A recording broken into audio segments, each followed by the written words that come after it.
In this video, we're going to be talking about why your ex doesn't want to talk to you. But first, my name is Clay with ModernLove.life, where we help you get the great, loving relationship that you're looking for without having to play mind games, without having to play hard to get, and without having to pretend to be someone or something that you're not, because you deserve to be loved for the unique, amazing, and wonderful person that you are. And if you agree with me, do me a favor by hitting that thumbs up button to tell the YouTube algorithm that these videos are pretty cool. It helps us out. It helps to share these videos with more people, and it helps to just kind of move this channel up in the YouTube algorithm search results. So if you like these videos, help a guy out. Also, you may want to know that we do have a course called Connect and Commit. It's not as in-depth as maybe our other courses. It's kind of like a little short taste test of some things that you can say to turn potentially bad situations with your ex into opportunities for greater connection and commitment. You can find that down in the description box below. It really only helps you with 7 specific situations. So if you don't match one of those 7 situations, I wouldn't recommend that you get it. But if you do match one of those 7 situations and it seems like it might be a good fit for you, hey, go ahead, try it out. Anyway, let's go ahead and get into this. So if your ex isn't talking to you, then it can be really frustrating. It can make you wonder, like, hey, what's going on? Why were we so close emotionally, and now you're just not even giving me the time of day? Like, what's going on with that? And so there's a couple things that need to happen mentally for your ex to decide, I'm not going to talk to you anymore, okay? First and foremost, they need to see you as someone worth not talking to, someone worth walling out in their life. And so that means that they have to create an image of you as someone who did some, really bad things, someone who hurt them in some sort of terrible way. And sure, maybe you did do some bad things. Maybe you did hurt them in some sort of terrible way. And if that's the case, it's easier for them to do that. But they may also do this too by kind of exaggerating or adding things to, maybe whatever happened between the two of you. They might sort of twist or distort or delete or generalize certain things about your time together, your interactions together, your relationship together, in order to create this image of you that's worth not talking to. Because nobody wants to think of themselves as like the bad person that just like cuts people out of other people's lives or cuts people out of their life. They want to think of themselves as the good person that's doing the right thing. And it can be hard for them to do that if they see you in a sort of balanced way, as like, hey, my ex is just a normal person who made some mistakes, right? It can be hard for them to do that. And so in order to justify cutting you out of their life, they need to see you as this, person that's worth not talking to ever again, whatever that means, right?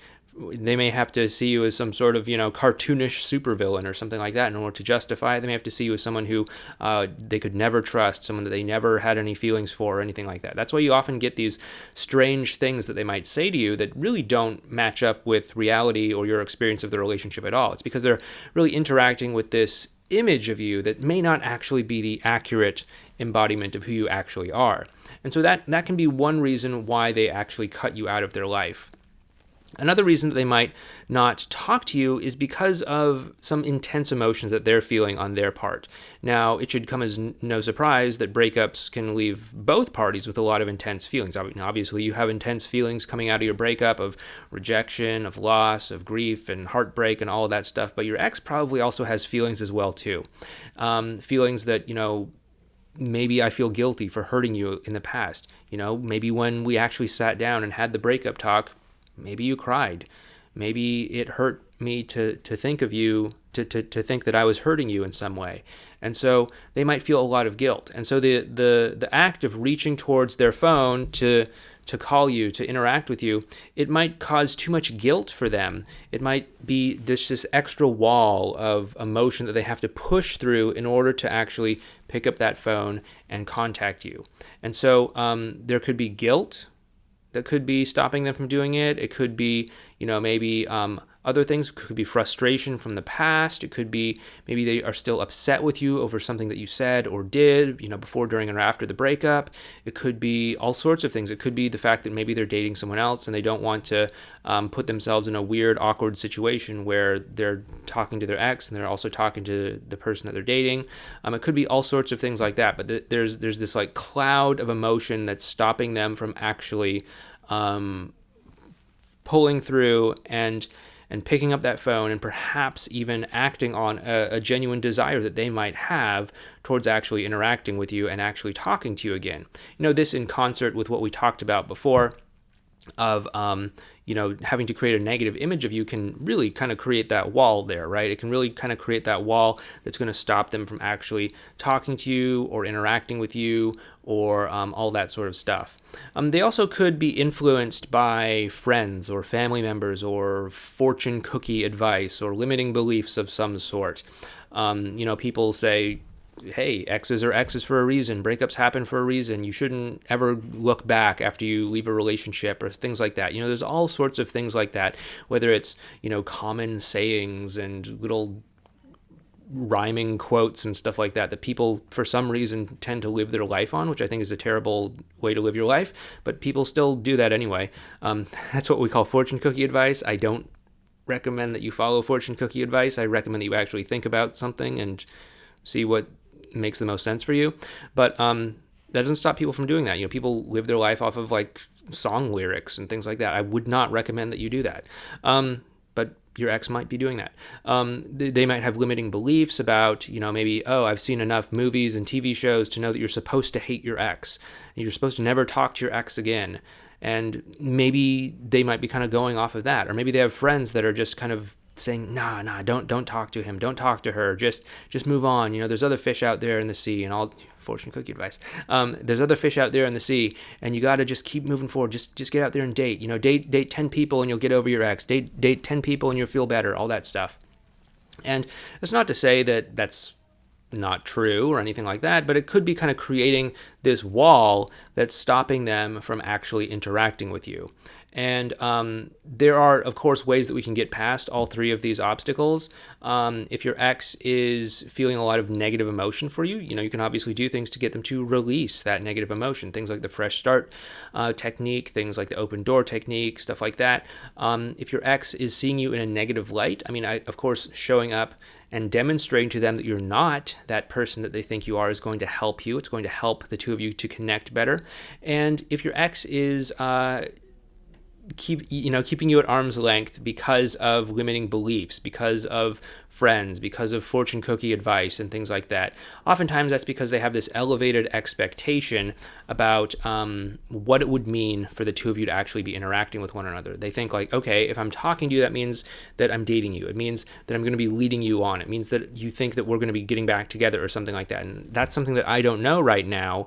So I don't want to think of myself as someone that leads you on. I don't want to think of someone that's going to, hurt you, that's going to be like that hot mess of like, yeah, let's get back together. No, let's not get back together. Yeah, I love you. No, I hate you. I still want to be friends. I don't want to be friends. We should never talk, all that stuff. And so they often try to keep you at a distance so that they don't have to think of themselves in that way. And what can help is to pull down that expectation so that they don't have this black or white thinking where it's like either we're getting back together or nothing at all, but you can kind of create this gray zone where it's like, hey, I'm confused, you're confused, this is confusing for both of us, let's just be confused together and figure out something that works for both of us. And that actually allows the two of you to interact with one another, build up that emotional connection, and allows you to eventually leverage that to get back into a committed relationship with them. We're getting a little bit off topic though, but these are some of the reasons that your ex might not actually be talking to you or in communication with you. Before we go on, I just want to let you know that we do have an actual video playlist on texting your ex and being in communication with them. So if that's something that you want to learn more about, we have a video series on that. I'll put a video card to that right up there. But I hope this video gives you a little bit of an idea of maybe some of the reasons your ex might not want to be in contact with you, what might be holding them back from being in contact with you, and maybe even some ideas about what you can do to hopefully open that door of communication again and get a little bit of conversation started between the two of you. It's going to be a little bit tough at first if they're not talking to you or walling you out or things like that. But that's just because we have to get through those emotional walls. We have to get through those emotional hurdles, and we need to build up a consistent pattern of showing up and not giving them a good reason to wall us out again. Okay, so you can do this. I've seen a lot of people do this before. If you do want a little bit of help, we do have that Connect and Commit course down in the description box below. check it out. If it seems like it's a good fit for you, cool. If not, no worries, not gonna twist your arm.